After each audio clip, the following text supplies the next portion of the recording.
This is a 1 ounce tin of caviar. On average, this tiny tin costs $120. And this is where it comes from. Everyone always asks this one question. Why is it so expensive? And is it even worth it? So we're traveling all the way to the largest caviar farm in America to uncover the truth. And once we're done, we'll taste test the cheapest and all the way up to one of the rarest and most expensive caviars in the world. But first, let's make some caviar. We're with our main guy here at Tsar Nikolai, one of the largest caviar farms in America. I'm Ali Balerchi, and I'm the president and CEO of Tsar Nikolai's Caviar Farm. We're gonna see our native breed of white sturgeon that we raise in the nation's only eco-certified farm, and hopefully make some award-winning caviar today with you. I love it. I also stole his jacket right now. Cold. How are we starting our day today? So it's bright and early, it's about 7 a.m. We're gonna do some ultrasounds and identify the caviar-ready females, and we're gonna do the process of selection. Once that process is over, we're gonna go into the caviar making area and begin the actual roe extraction caviar making process. All right, a big day ahead of us and lots to tackle. So it's time to mentally prepare myself. All right, you ready? Right now? Yeah. 7 in the morning. It's good, the water's just as cold as outside. Oh great, 40 degrees, perfect. Maybe I will keep your jacket after all. So I got all suited up to get into the sturgeon tanks, but then Ali let me know one tiny important detail. You know, really in this tank alone, we probably have $1 million in caviar fish. So really, please, Joshua, don't f this up. I will do my best. That said, I got in the tank anyway, and immediately felt a little overwhelmed by the cold, but my main focus was treading carefully because there's a lot of expensive sturgeon swimming around. I'm stepping, I got a sturgeon literally right in front of me. I mean, the fish are literally like rubbing up against you. They swat your crotch every so often. I kind of like it. So what we're gonna be doing with the ultrasound is we're gonna get a good look inside the internal organs of the fish. So we're looking for the ovaries and we're looking for ripe eggs themselves. It's the most fish friendly, it's the least stress on them, and it's the most humane way we can investigate that. Obviously, in order to check, we need to catch one. So I gave it my best shot. I'm about to try holding one. See if you can grab it yourself. All right, she's gone. All right, we're gonna give that another shot. Oh, perfect, a gigantic one. Good one for Josh to handle. Oh, I did it. Yeah, let's go. Wait, no, I just got you here. All right, well, I'll let the pros do this. So we're kind of looking for that nice rotund belly. They do have a sound. You can kind of feel it too. Oh my God, wow. Yeah. It's so noticeable. This fish most likely is ripe, so we'll kind of ultrasound her. So we're gonna go through the belly. Wow, this is huge. Yep, so that's a ripe female. You can kind of see the fine dots right beneath that skin layer. This is great news. We got caviar, guys. Fish that size, so 120 pounds, we're looking at about 12 pounds of caviar for that fish. Wow. But now that we've selected some females, we're gonna move them into a separate tank. Then we'll do a final taste test to determine that those are the fish we want to harvest. This is like the earliest tasting of any tasting I think we've ever done. Just to describe the flavor, there's no salt present whatsoever. You really get this really fresh oceanic flavor. It's not fishy at all. The pearls are literally still warm. I mean, this is the freshest consumable caviar in human existence. It's amazing, honestly incredible. What you just got to try is like day zero. The process of today is to kind of see the evolution of flavor, right? So here you have raw sturgeon roe, and that 2% flavor you got today will grow into that full flavor profile. So I'm excited to see the next round. You feeling warmer? I actually do feel warm. It's my jacket.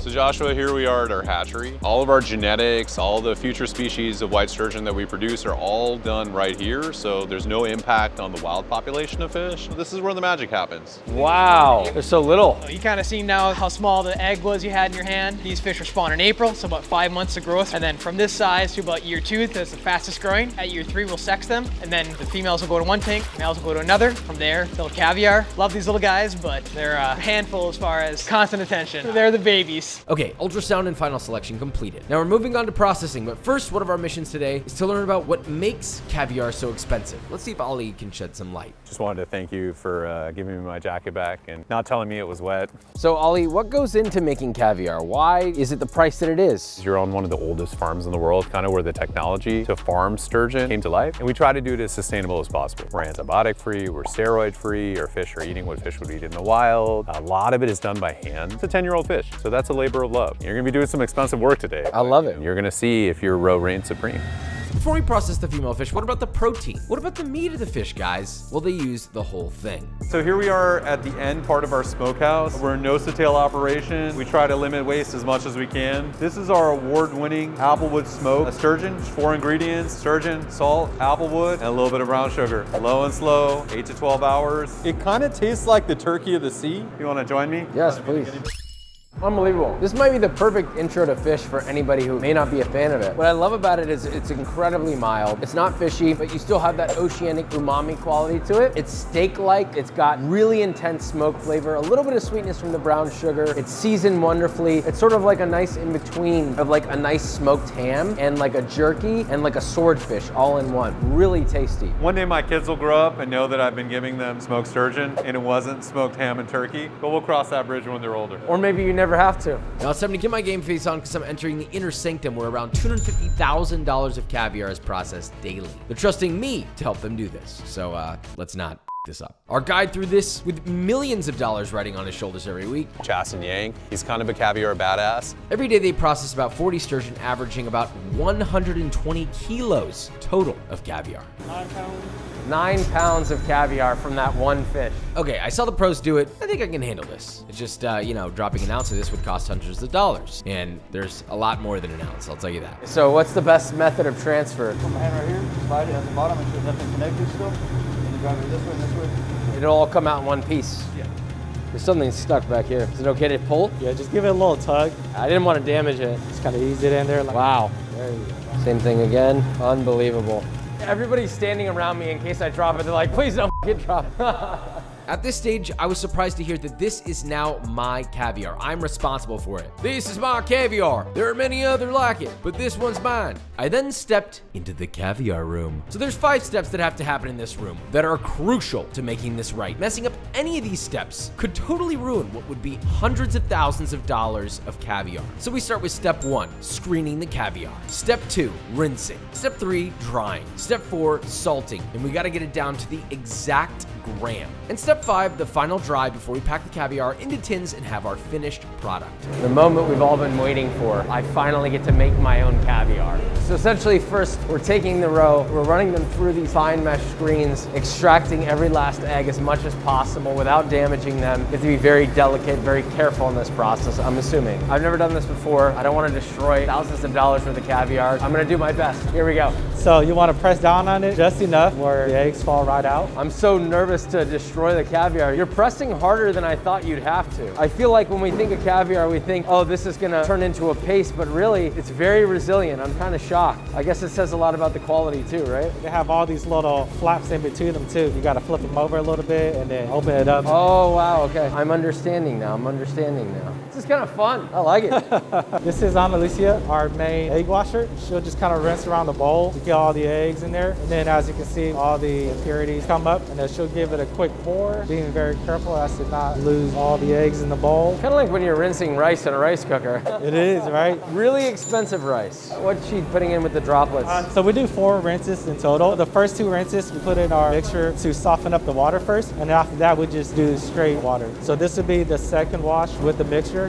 Wow, so delicate. It's just an arduous process. Even all the way down to rinsing with water is so detailed. You want to do the last 2? I'll do that. So just pour it in and kind of mix them up with the water. Gently pour it in. Around the bowl. Yeah, to make sure to stir up the bottom. My years of doing the right thing and washing my rice is finally paying off. You see, you could probably do it too if you wash your rice. You can take that bowl and then we'll go over to the 3rd step, which is over here. There are very few people in the world who get to taste caviar through every part of the life cycle, and I'm excited to say that I'm one of them. We tried it raw, straight from the live sturgeon, and now we try unsalted but rinsed. So how does that change the flavor?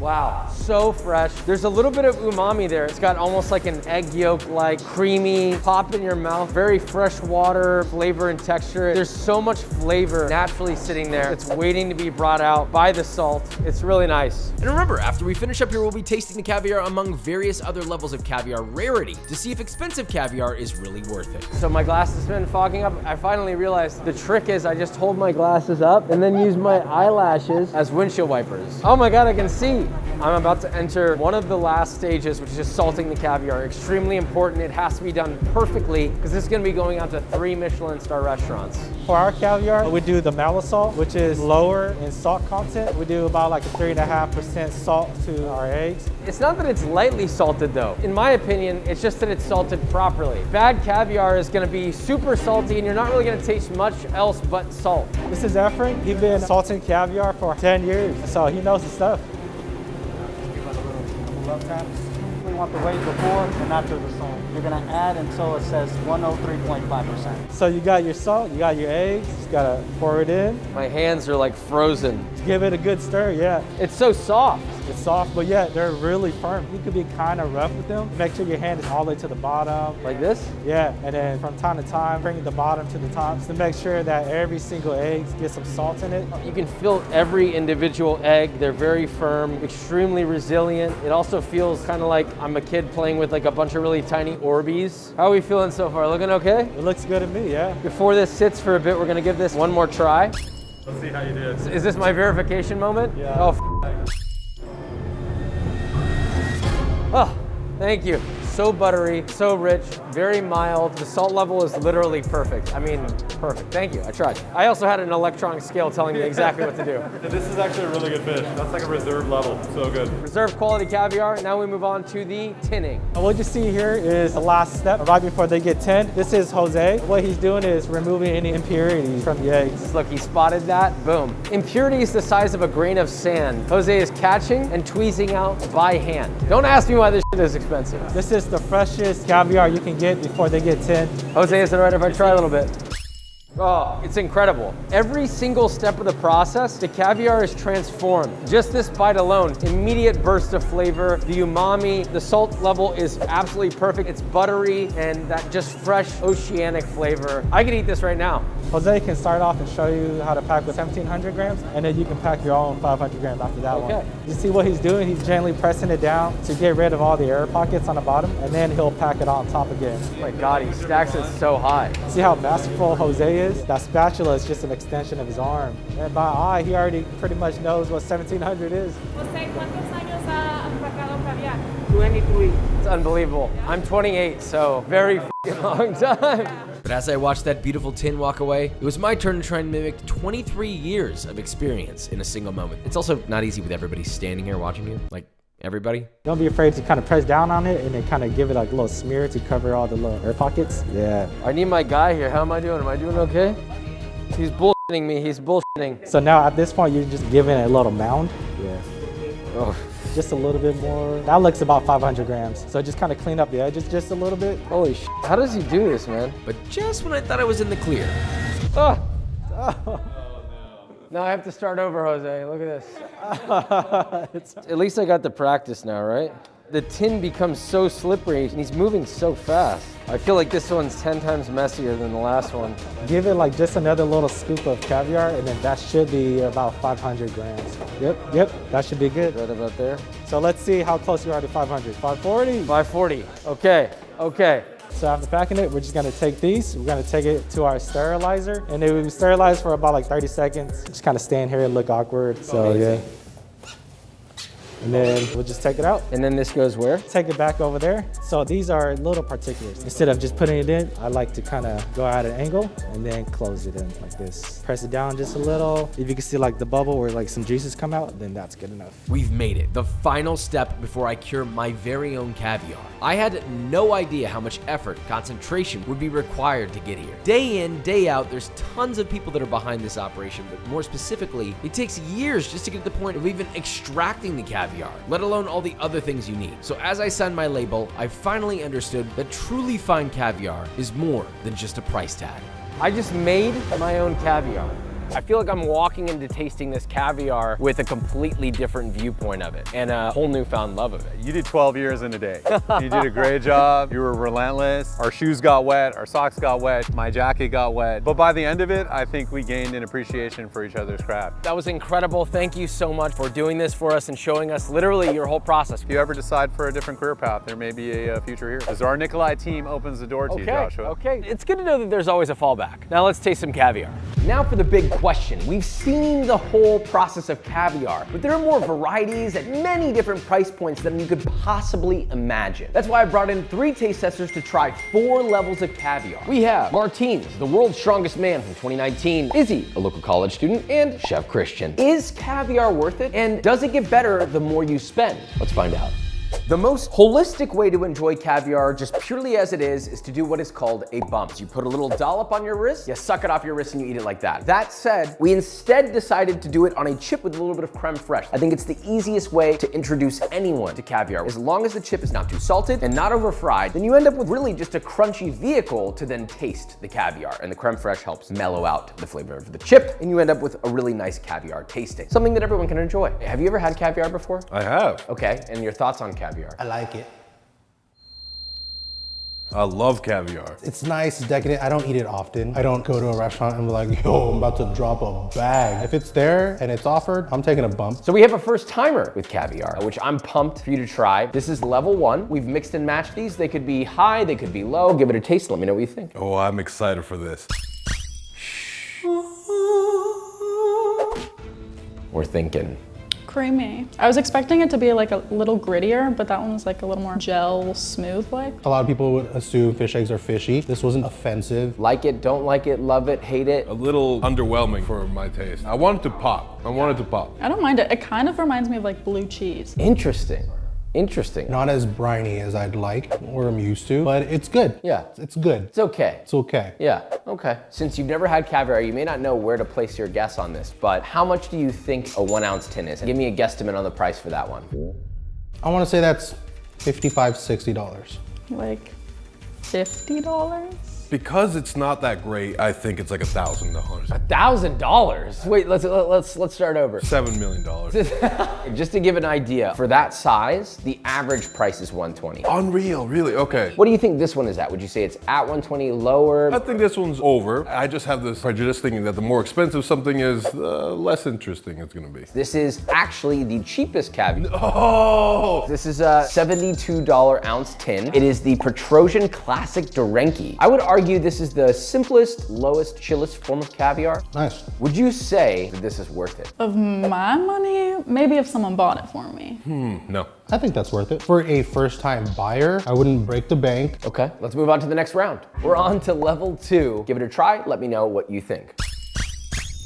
Oh, that crunch I heard from here. Oh, that's good. No, that is good. That one tastes a little more salty, a little more briny. It's a little bit more on the creamy side. I like flavor on the brininess. It pops better. Is it better than the last one? Yes. I like that one a little bit better than the last one. And by how much? This was a standard for that first one, right there. I don't know how much more I gave it. So incremental, but noticeable. Yes. Yeah. I think I like the last one better. I could get more umami from it. Give me your best guess on the price for 1 ounce of this. If the flavor is salty or more strong, I would assume it's more expensive. Maybe 90? Let's go 65. 120. Strong guess. This is the Tsar Nikolai Reserve Gold Standard Caviar. You'll see it at a lot of restaurants, 3 Michelin star restaurants, and it comes in at $140. Would you say that a $140 ounce tin is worth it? It is not worth it. I like the taste of that one better, so that one would be more worth it to me. The price is still It's up there. up there. For someone who enjoys it, isn't just looking for a bang for their buck, if you want good caviar and you're willing to pay a solid amount, this is, I would say, the gold standard. Let's move on to the next level.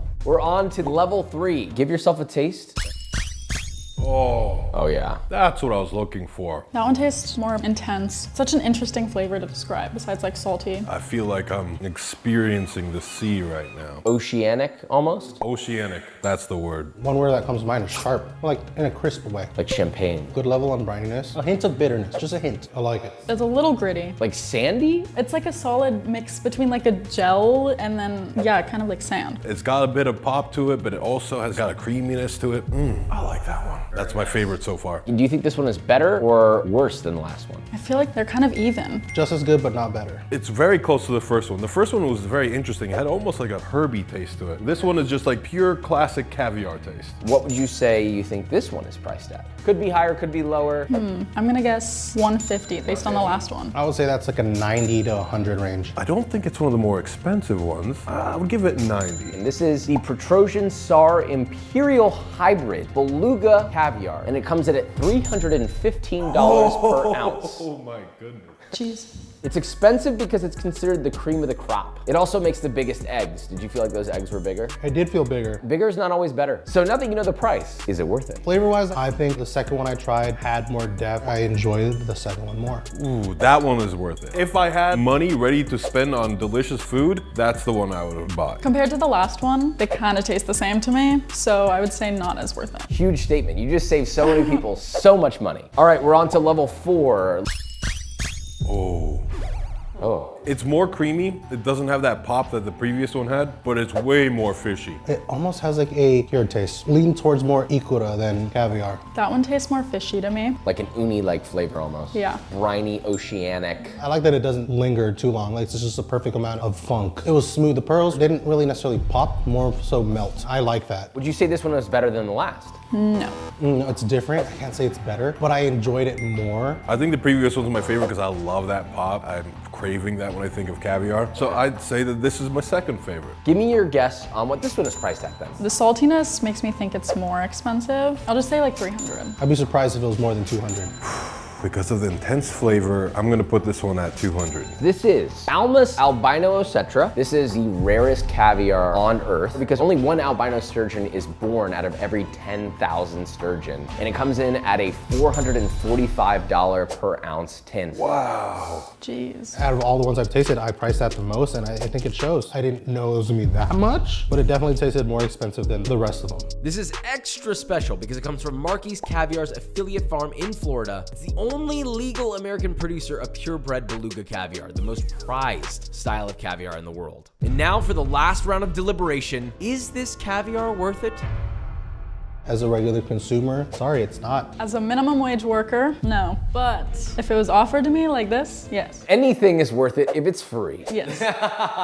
We then asked each taste tester to rank each level from best to worst. The second one is my top, third, first, fourth. 3, 4, 1, 2. In order, 4, 2, 3, 1. So in a way, the white albino was still up there for you. I enjoy the taste the most, but the second one being almost consistent, and for that price point, I would go for that over and over. And it's the only one I think worth its price tag. Wow, that's a banger. I love it. Big thank you to everyone who tasted. So what's the result? Is it worth it to buy caviar and spending more money? Does it get you better caviar? I think the simple answer is there's no real correlation. It comes down to the individual's preference. So yeah, maybe spending a little more gets you a slightly better caviar, but even like Martin said, the cheaper one he loved. But you guys, rent is so much more important. Pay rent first, caviar second. Maybe actually groceries that fill you. Maybe if it's your first time buying caviar, or even if you're a seasoned veteran, start small and work your way up. Love you so much, subscribe, bye.